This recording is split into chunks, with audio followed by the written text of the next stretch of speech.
So in any case, it will be customer centric within the vertical, and then within the vertical there will be also relationships, and within relationship there will be managers who will manage all that. So when you really look at a bottom up approach of a trainee who has to be mapped to a cell in TCS, he may be belonging to a banking domain, to a Java technology, and he is going to be in the Mumbai delivery center. That is what his identity is all about.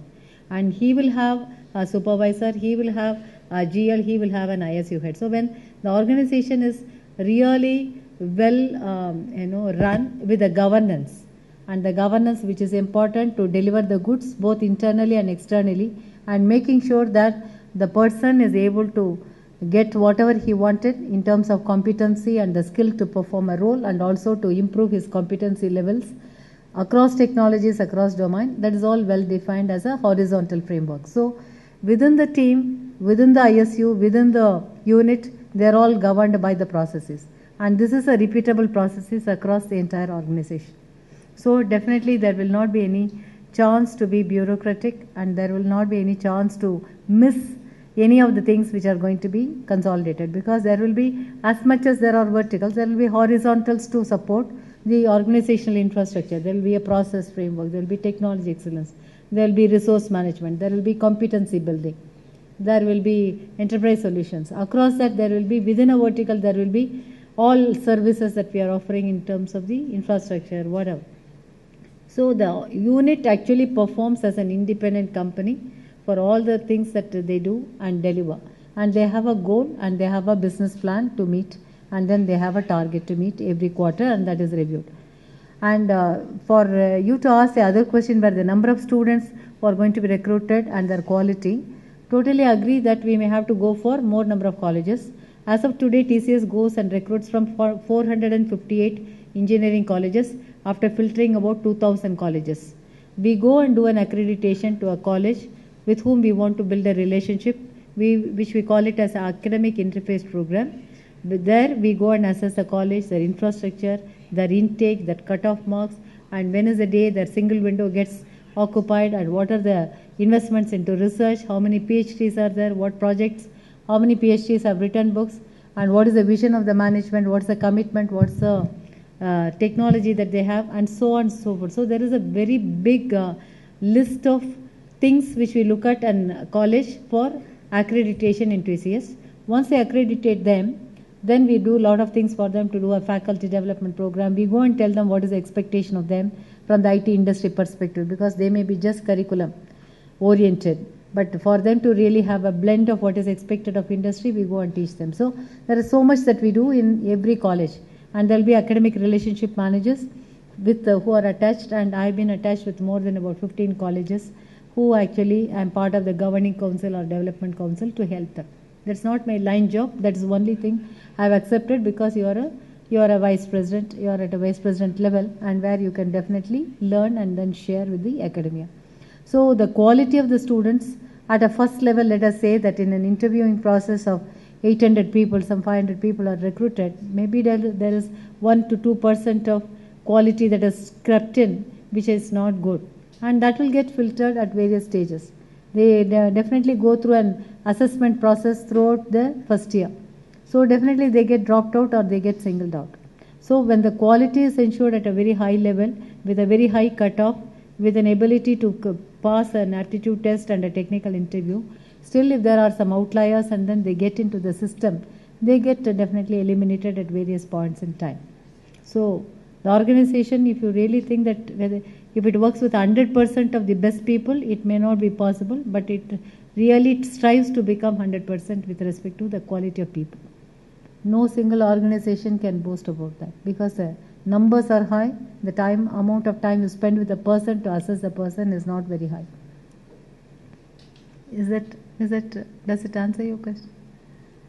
From a student's perspective, a future professional, or even an entrepreneur's perspective, what are the opportunities or what are the things that we should watch out for in the telecom sector and in cybersecurity? Is there something interesting that you've come across? In telecom sector? And cybersecurity. Okay. See, in the telecom sector, there are lots of players who probably come out with individual products. Okay. there might be a customer-focused billing system, or there may be something like a consolidation of switches, or very many offerings. Even in the telecom, there is a lot of things that are talked about in the mobility solutions. So what TCS does is, TCS has got a framework from the innovation or the R&D center called COIN, Co-Innovation Network, where we really go and assess organizations who come up with niche products across any space, whether it is telecom or banking or whatever. We really go and see on whether we can partner with them to offer a solution to any of our customers. Once it becomes very natural to work with them, then TCS can also look at acquiring them or incubating them.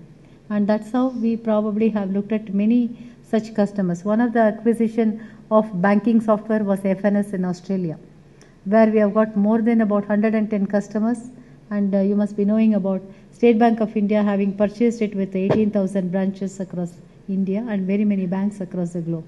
So it is basically the 2 or 3 step process of identifying and then incubating.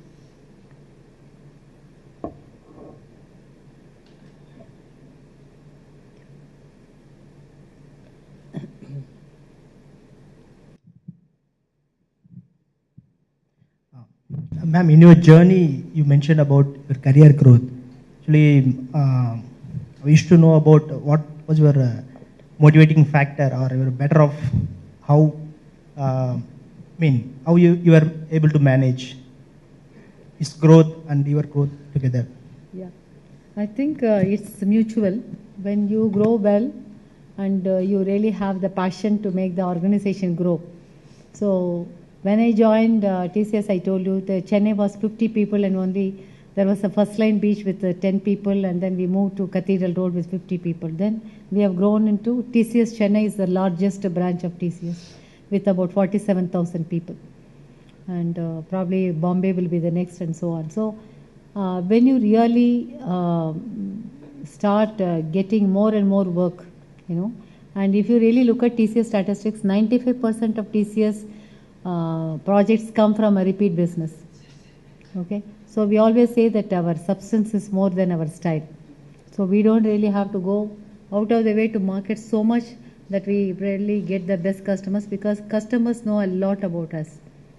So when you really work well and you are part of the growth story. So if you really think of me, if I had been to Australia in 1988 and then worked for Seoul Olympics from Burroughs to IBM migration, and then being in Korea to Seoul to deliver the systems, mainly because American Express cannot handle that many customers, we had to migrate to IBM. Probably my learning in the system and in that business of charge cards or the credit cards was very less. But now I can say that with that, I've been able to create many card relationships or credit card relationships with multiple banks. And one typical example will be to start a Citibank relationship in 2004 with just 10 people, and as of now it has grown to 6,500 people. So there is a lot of seed that is sowed in order that you really grow, and then also you sustain and also you harvest the relationship. So that is how the growth story has been. Bank One I was talking about, I was a single person when I met Steve Simbroni in 2001.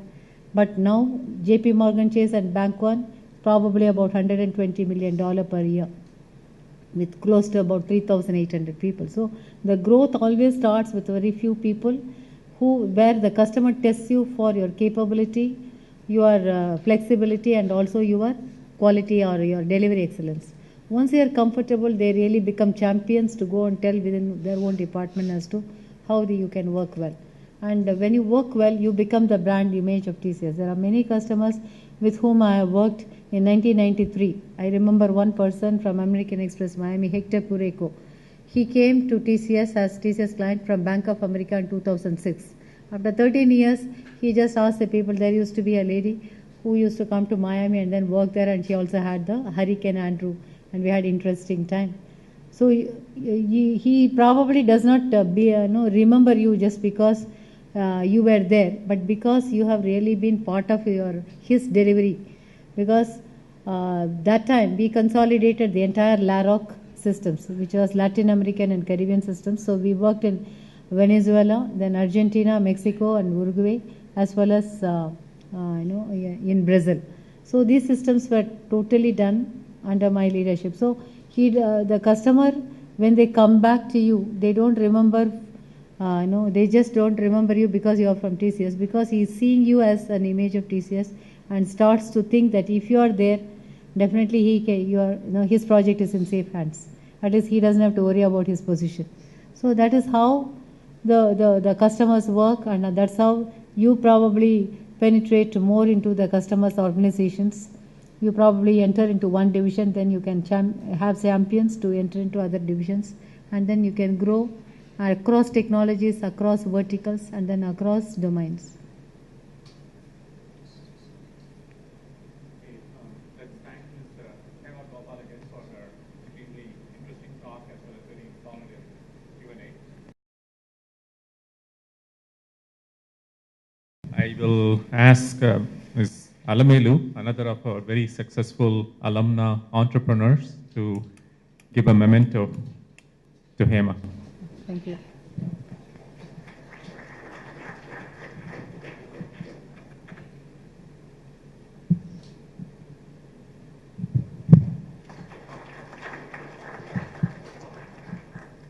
Thank you. So I think we'll see you again about 2 weeks from today when we will have a very successful serial entrepreneur addressing the audience.